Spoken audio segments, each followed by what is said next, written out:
Hello students, आज की class में हम देखने वाले हैं basic parameters of measurement systems. इसके अंदर भी दो टाइप के कैरेक्टरिस्टिक हैं, स्टैटिक कैरेक्टरिस्टिक्स और डायनामिक कैरेक्टरिस्टिक्स। तो आज हम सिर्फ बात करेंगे स्टैटिक कैरेक्टरिस्टिक्स के बारे में। तो चलिए स्टार्ट करते हैं। सबसे पहला है accuracy. Accuracy is the closeness with which the instrument reading approaches the true value of the variable under measurement. तो एक्यूरेसी क्या है, इसे समझने के लिए एक वेट मशीन का एग्जांपल लेके चलते हैं। मान लीजिए आपके पास 3 वेट मशीन है, आपको अपना वेट मेज़र करना है। मान लेते हैं आपका वेट है 60 kg। एक मशीन है जो 59 दिखाता है, एक मशीन है जो आपका वेट 60.4 दिखा रहा है, और एक मशीन है जो आपका वेट दिखा रहा है 59.9। तो यहाँ पे पहले मशीन में 59 दिखाया, एक्चुअल वैल्यू कितना होना चाहिए, 60 होना चाहिए, उससे 1 kg का डिफरेंस आ रहा है। दूसरे में 60.4 दिखाया, यहाँ पे सिर्फ 400 ग्राम का डिफरेंस आया। तीसरे में 59.9 आया, यहाँ पे सिर्फ 100 ग्राम्स का डिफरेंस आया। तो पहला वाला उसमें एक्यूरेसी कम है, सेकेंड वाले में उससे थोड़ा सा एक्यूरेसी बेटर है, थर्ड वाला सबसे ज़्यादा एक्यूरेट है। तो एक्यूरेसी वही हो गया, closeness with which the instrument reading approach true value. जो ट्रू वैल्यू है उसके कितना क्लोज है, जितना ज़्यादा क्लोज होगा उतना ही वो ज़्यादा एक्यूरेट होगा। ओके,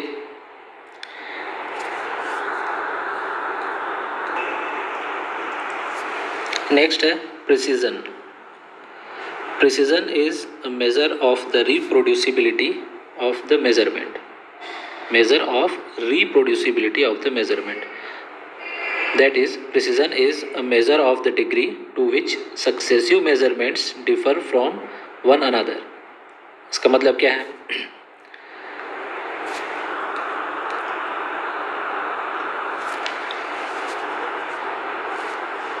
आपके पास 2 मेजरिंग डिवाइस हैं। एग्जाम्पल लेते हैं, आपके पास 2 मेजरिंग डिवाइस हैं। पहले में आपने अपना वेट किया, पहली बार वेट किया तो 59 दिखाया, फिर दूसरी बार वेट किया तो 61 दिखाया, फिर तीसरी बार वेट किया तो 58 दिखाया। तो यहाँ पर ये जो मेजरिंग डिवाइस है या जो मेजरिंग इंस्ट्रूमेंट है ये ज़्यादा प्रिसाइज नहीं है, क्योंकि ये रीडिंग कुछ भी दिखा रहे हैं। आप अपना वेट क्या मानोगे, 59 मानोगे, 61 मानोगे, 58 मानोगे, क्या मानोगे? इसी तरह से एक दूसरा इंस्ट्रूमेंट है जिसमें आपका वेट दिखा रहा है 59.9, फिर सेकेंड टाइम फिर से जब आपने वेट किया तो 59.95 दिखाया, फिर थर्ड टाइम किया तो 59.96 दिखाया। तो ये अब एकदम क्लोज वैल्यू दिखा रहा है, 59.9 के आसपास ही दिखा रहा है। ठीक है, बार बार जब हम मेज़र कर रहे हैं तो वही वैल्यू या उसके पास वाला वैल्यू, ठीक है, वो बार बार वही चीज़ दिखा रहा है। तो यहाँ पर हम इस पे भरोसा कर सकते हैं। ठीक है, सेकेंड वाले पे तो सेकेंड वाला ज़्यादा प्रिसाइज होगा, मतलब सेकेंड वाला का प्रिसीजन ज़्यादा अच्छा होगा। तो precision is a measure of reproducibility, वो कितनी बार उस रीडिंग को रिप्रोड्यूस कर पा रहा है, फिर से सेम रीडिंग दे पा रहा है ऑफ द मेजरमेंट। ठीक है, इस डायग्राम में देख सकते हैं। अच्छा, प्रिसीजन, अगर कोई डिवाइस ज़्यादा प्रिसाइज है इसका मतलब ये नहीं कि वो एक्यूरेट भी होगा। ठीक, जैसे कि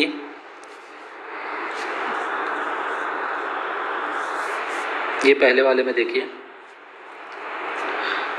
यहाँ पे क्या है, ट्रू वैल्यू क्या होगा, जो सेंटर वाला पॉइंट है ये ट्रू वैल्यू होगा कोई भी मेजरमेंट सिस्टम का।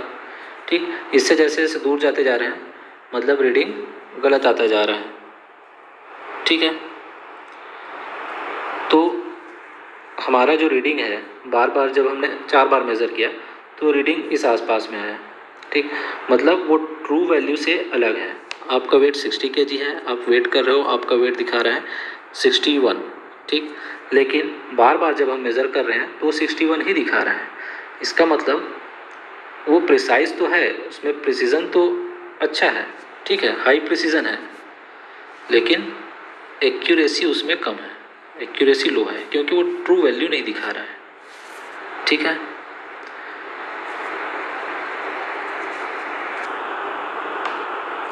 इसी तरह से सेकंड केस में देखिए, यहाँ पर जो रीडिंग है बार बार मेज़र करने पर भी सेम रीडिंग या आसपास का ही रीडिंग दिखा रहा है और वो ट्रू वैल्यू के भी बहुत करीब है।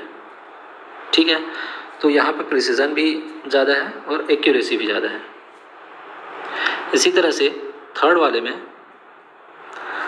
थर्ड केस में देखिए, यहाँ पे रीडिंग जब हम बार बार लेते हैं, जब हम रीडिंग बार बार ले रहे हैं तो रीडिंग हमेशा सेम नहीं आ रहा है। कभी यहाँ पर आया, ठीक 60 था, 60 से कभी 61 दिखाया, तो कभी 62 दिखाया, कभी 58 दिखाया, कभी 59 दिखाया।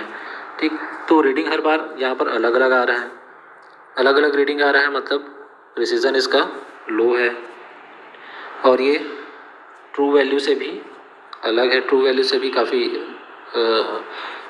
डिफरेंस का वैल्यू है। तो यहाँ पर एक्यूरेसी भी इसका क्या है, लो है।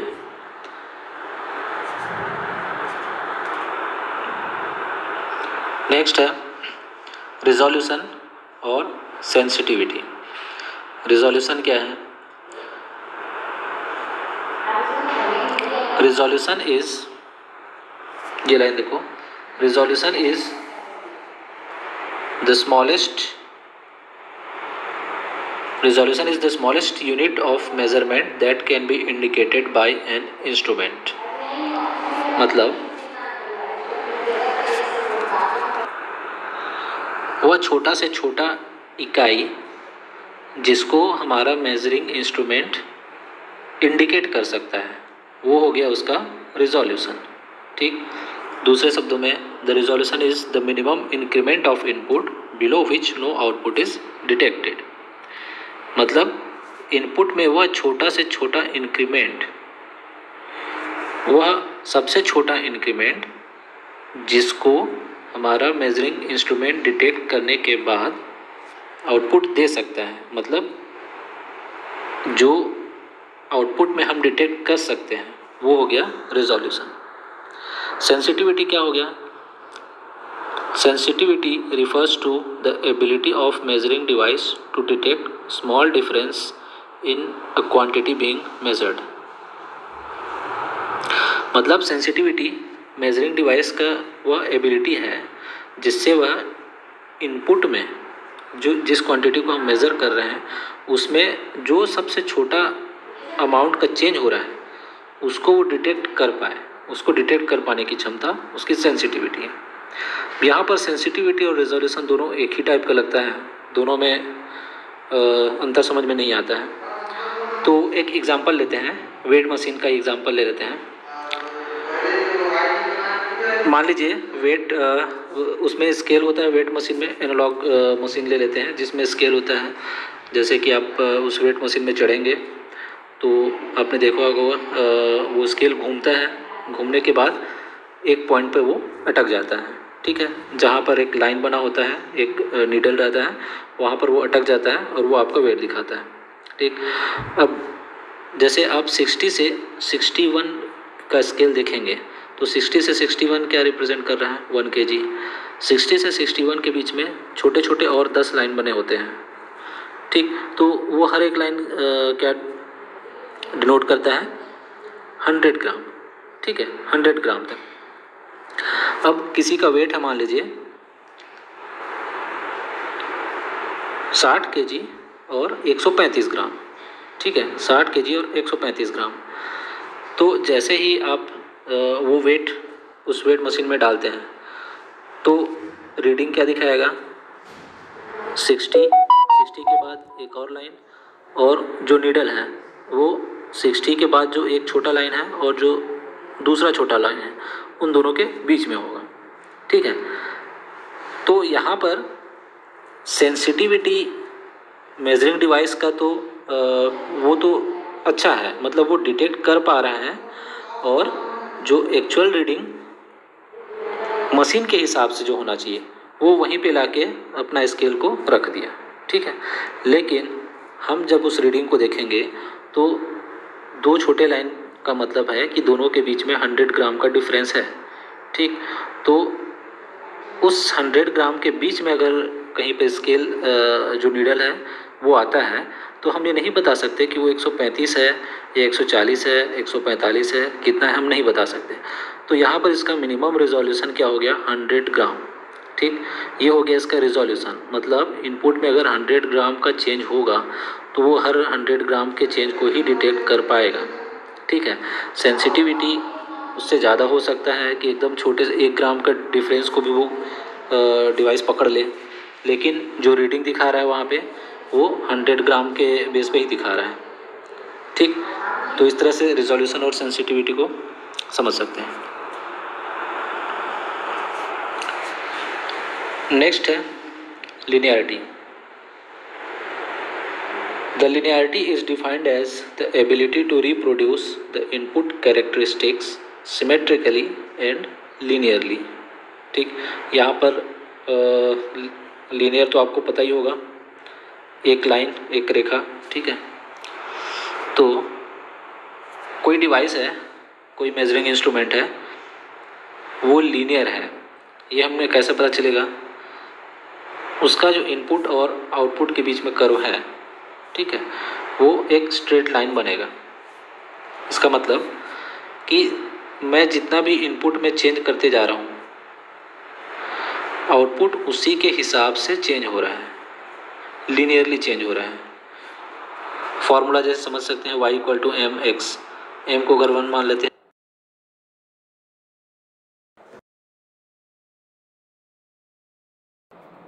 आउटपुट भी 2 हो जाएगा, 2 है।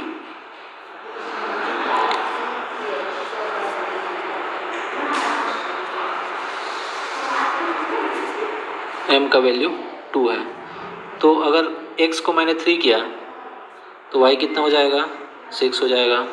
x को अगर मैंने 4 किया तो y कितना हो जाएगा, 8 हो जाएगा। मतलब लीनियरली इंक्रीज हो रहा है, इनपुट और आउटपुट में एक लीनियर रिलेशन है। ठीक है, लेकिन ज़रूरी नहीं कि हर मेजरिंग इंस्ट्रूमेंट लीनियर हो। ठीक, यहाँ पर हम देख सकते हैं ये जो हमारा एक्चुअल कर्व है, लीनियरिटी तो एक आइडियल कॉन्सेप्ट हो गया। ठीक, ज़रूरी नहीं कि वो लीनियर हो, तो ये एक्चुअल जो मेजरिंग इंस्ट्रूमेंट है उसका कर्व है। तो अब ये क्या कर रहा है, स्टार्टिंग में ऑलमोस्ट लीनियर है। ठीक है, ऑलमोस्ट लीनियर है, मतलब इनपुट जैसे मैं बढ़ा रहा हूँ तो आउटपुट उसी के अकॉर्डिंग बढ़ता जा रहा है। ठीक, लेकिन इसके बाद यहाँ से ये कर्व चेंज हो गया। मतलब मैं इनपुट में यहाँ पर अगर 1 यूनिट बढ़ा रहा हूँ तो आउटपुट में 1 यूनिट बढ़ रहा है, लेकिन यहाँ क्या हो रहा है, इनपुट में 1 यूनिट बढ़ा है, आउटपुट में 2 यूनिट बढ़ गया, फिर इनपुट में 1 यूनिट बढ़ा है, आउटपुट में 3 यूनिट बढ़ गया। ठीक है, मतलब ये लीनियर नहीं आ रहा है। ठीक, और इसके बाद फिर से अगर इनपुट को बढ़ाते जाते हैं तो उसके बाद ये फिर डाउन होते जाता है। ठीक है, ये एक एग्जांपल हो गया। तो लीनियरिटी हम कैलकुलेट कैसे करेंगे, परसेंटेज नॉन लीनियरिटी। लीनियर तो जो स्ट्रेट लाइन है वो लीनियर हो गया, बट हमारा जो मेजरिंग इंस्ट्रूमेंट है वो नॉन लीनियर है। तो नॉन लीनियरिटी कैलकुलेट कैसे करेंगे, percentage non linearity equal to maximum deviation of output from idealized straight line, ठीक, divide by full scale reading. तो डेविएशन मतलब ये हो गया डेविएशन कि जो maximum deviation of output from idealized straight line, ये आइडियल स्ट्रेट लाइन है। ठीक है, ये आइडियल स्ट्रेट लाइन है, इससे कितना मैक्सिमम डेविएशन कहाँ पर है, यहाँ पे भी डेविएशन है, यहाँ पर भी डेविएशन है, लेकिन सबसे ज़्यादा यहाँ पर है। तो इस मैक्सिमम डेविएशन को निकालेंगे, जो अंतर है उसको निकालेंगे, divide by full scale reading. जो भी इंस्ट्रूमेंट होगा उसका फुल स्केल रीडिंग कितना है ये निकालेंगे। तो इन दोनों का जो रेशियो होगा इंटू 100 करेंगे तो परसेंटेज नॉन लीनियरिटी आ जाएगा। Okay, next hysteresis.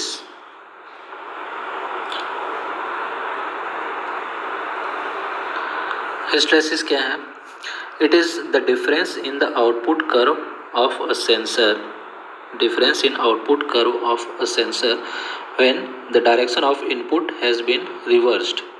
ठीक है, ये जो डिफरेंस है, ठीक, ये इनपुट हो गया और कोई भी इंस्ट्रूमेंट का ये हो गया उसका आउटपुट। ठीक, तो अब यहाँ पर हिस्टेरेसिस का मतलब क्या है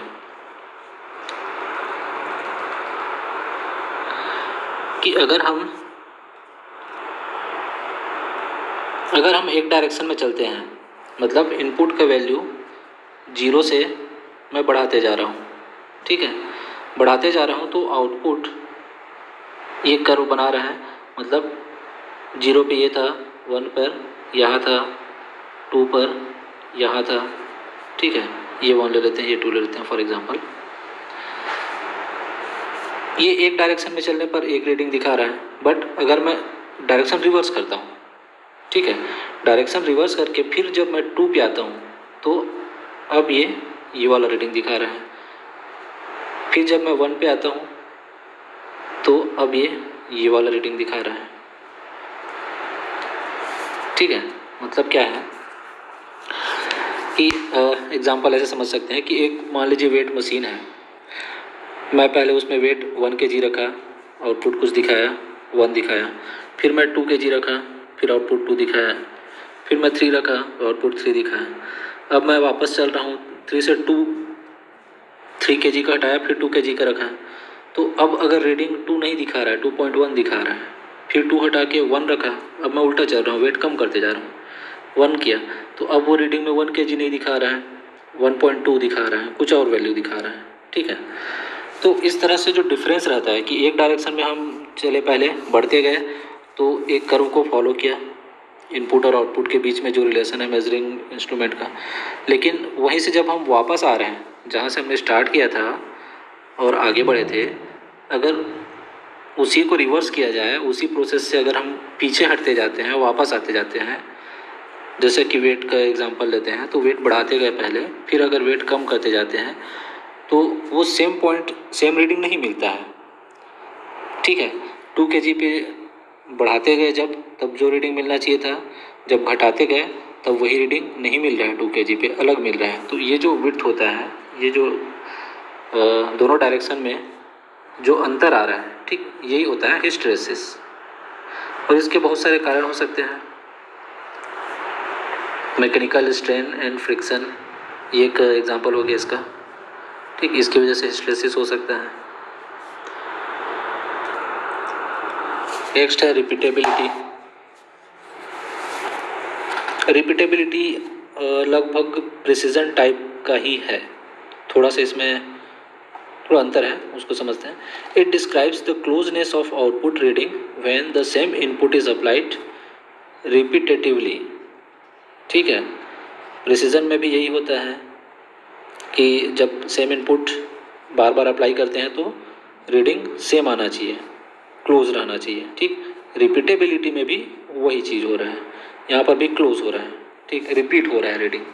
लेकिन यहाँ पर डिफरेंस क्या है, रिपीटेबिलिटी मतलब यहाँ पर कंडीशन है बहुत सारा, repetitively over a short period of time, ठीक।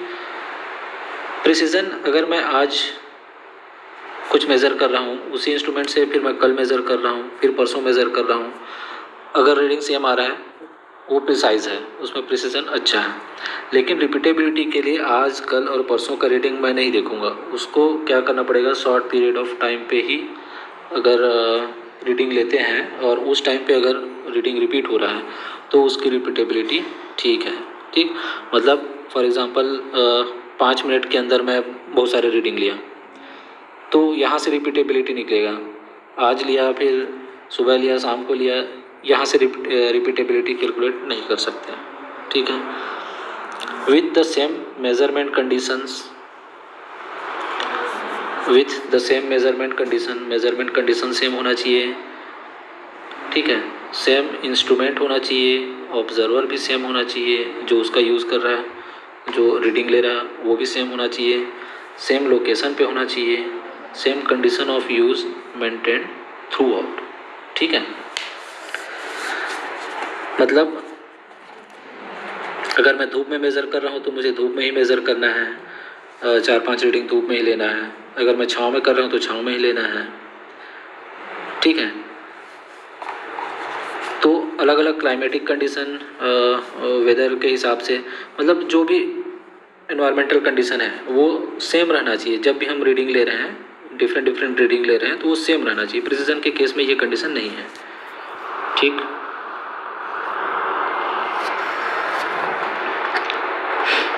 Next, reliability.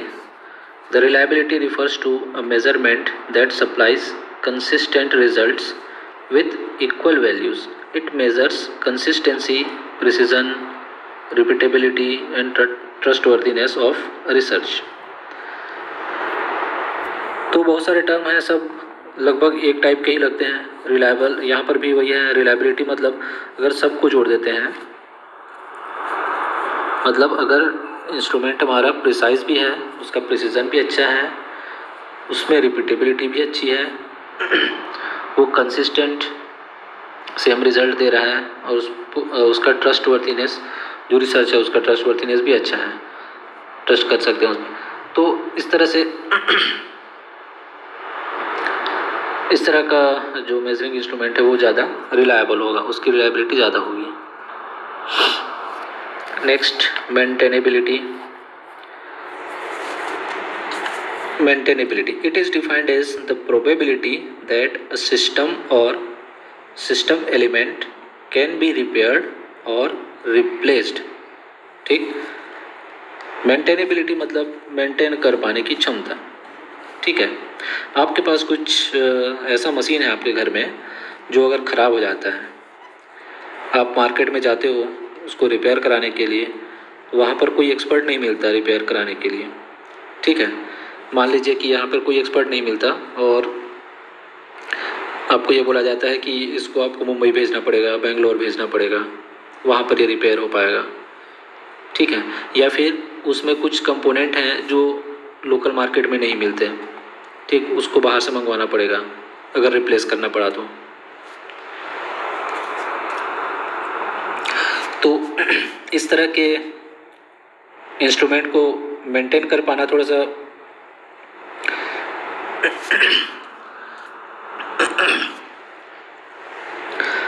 तो इस तरह के इंस्ट्रूमेंट को मेंटेन कर पाना थोड़ा मुश्किल है। ठीक है, मतलब इसकी मेंटेनेबिलिटी कम है। लेकिन कोई ऐसा आपके घर में कुछ ऐसा इक्विपमेंट है या मेजरिंग डिवाइस, यहाँ पर अगर मेजरिंग डिवाइस का एग्जांपल ले लेते हैं, तो अगर वो उसमें कुछ फॉल्ट आता है, कुछ एरर बता रहा है या फिर नहीं चल रहा है, जो भी है, अगर आप उसको रिपेयर कराने जाते हैं, लोकल मार्केट में रिपेयर हो जाता है, उसके पार्ट्स आसानी से मिल जाते हैं, मतलब वो आसानी से मेंटेन हो सकता है, तो उसकी मेंटेनेबिलिटी ज़्यादा है। ठीक है, तो increased maintainability implies shorter repair times. Maintainability जिसकी ज़्यादा है उसको रिपेयर करने में कम समय लगेगा। ठीक है,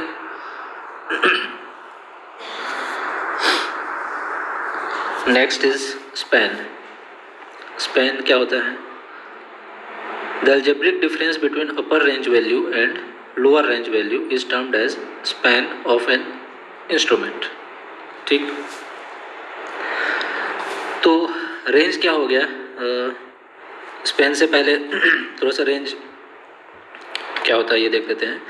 जैसे कोई एग्जांपल जैसे कि यहीं पे दिया हुआ है, if range of pressure sensor is 2 to 10 बार, मतलब कोई एक ऐसा प्रेशर सेंसर है जो 2 से लेके 10 बार तक का प्रेशर को सेंस कर पाता है। मतलब 2 से कम वाले को सेंस नहीं कर पाएगा, 10 से ज़्यादा वाले को सेंस नहीं कर पाएगा। तो 2 से 10 ये हो गया इसका रेंज। रेंज क्या है बोलने से? 2 बार to 10 बार, 2 बार से 10 बार तक इसका रेंज है। और इनका जो डिफरेंस है, मतलब 10 - 2, टोटल डिफरेंस कितना हो गया? 8 बार। तो 8 बार हो गया इसका स्पैन। ठीक है, जो मिनिमम और मैक्सिमम के बीच का जो वैल्यू होगा, ठीक, वो हो गया स्पैन। तो स्पैन 2 से 10 में भी 8 स्पैन हो सकता है। क्या हो सकता है? कुछ ऐसा इंस्ट्रूमेंट है जिसका रेंज 20 से लेकर 28 तक है। ठीक है, मतलब वो 20 बार के नीचे का सेंस नहीं कर सकता, 28 बार के ऊपर का सेंस नहीं कर सकता। तो यहाँ पर रेंज 20 से 28 हो गया, लेकिन यहाँ पर स्पैन सेम रहेगा। ठीक है, क्योंकि 28 - 20 = 8। तो difference between upper range value and lower range value. ठीक, next calibration. Calibration is checking the accuracy of a measuring instrument by comparing it to reference standards. The result of equipment calibration is higher accuracy. Calibration क्या है? Calibration is checking the accuracy of a measuring instrument by comparing it to reference standard.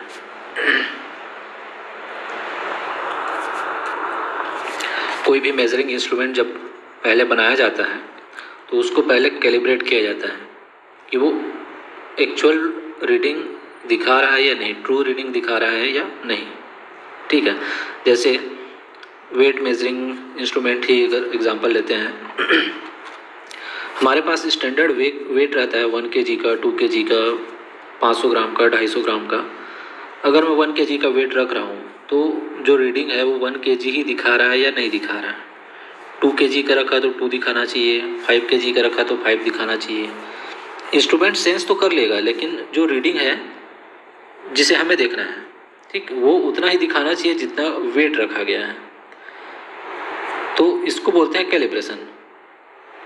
ठीक है, calibration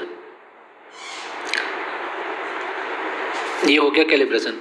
तो example आप इस तरह से भी देख सकते हैं, जैसे कि आप मार्केट में गए, डिजिटल वेट मीटर है, वहाँ पे आपको 1 किलो आलू लेना है।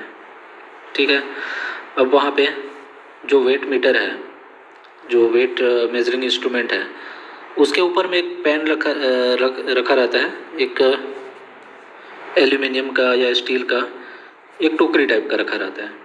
ठीक है, उस टोकरी को जब आप हटा देंगे, स्टार्टिंग में उस टोकरी के बिना अगर आप उस पर कुछ भी वेट नहीं रखेंगे, ठीक, आपने वो मशीन नया ख़रीदा है, वो टोकरी आपने ऊपर नहीं रखा है।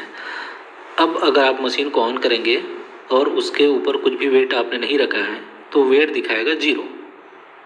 लेकिन जब हमें सब्जी का वेट निकालना है तो कुछ ऊपर में रखना पड़ेगा, वो जो एल्यूमिनियम का या स्टील का टोकरी रखा रहता है। ठीक है, तो अगर हम उसको रखते हैं तो उसका खुद का भी कुछ वेट होगा। ठीक, और उस वेट की वजह से वो हमारे जो आलू मेरे को अगर लेना है तो उसमें वो ऐड हो जाएगा। अगर वो उसमें ऐड हो गया तो मुझे तो आलू कम मिलेगा। ठीक है, तो इसके लिए क्या करते हैं, पहले जो खाली वाला टोकरी रहता है उसको ऊपर रखा जाता है। उसको ऊपर रखने के बाद वेट, उसका वेट दिखाएगा, फिर उसको कैलिब्रेट करके 0 किया जाता है। ठीक है, मतलब अब 0 का मतलब ये है कि जब उस टोकरी को ऊपर रख रहे हैं तभी वो 0 दिखा रहा है, उसको हटा देने से फिर नेगेटिव दिखाता है। तो उसको रखने के बाद अब वो 0 पे हुआ, अब उस पर जो भी वेट डालेंगे वो उस सामान का एक्चुअल वेट होगा जो भी हम बाहर से डाल रहे हैं। ठीक, तो ये भी हो गया एक तरह से कैलिब्रेशन। ठीक, इस तरह से उस इंस्ट्रूमेंट को पहले कैलिब्रेट किया गया हमारे यूज़ में आने के लिए। तो आज के लिए इतना ही, ये सब आप लोग नोट कर लीजिए। Thank you.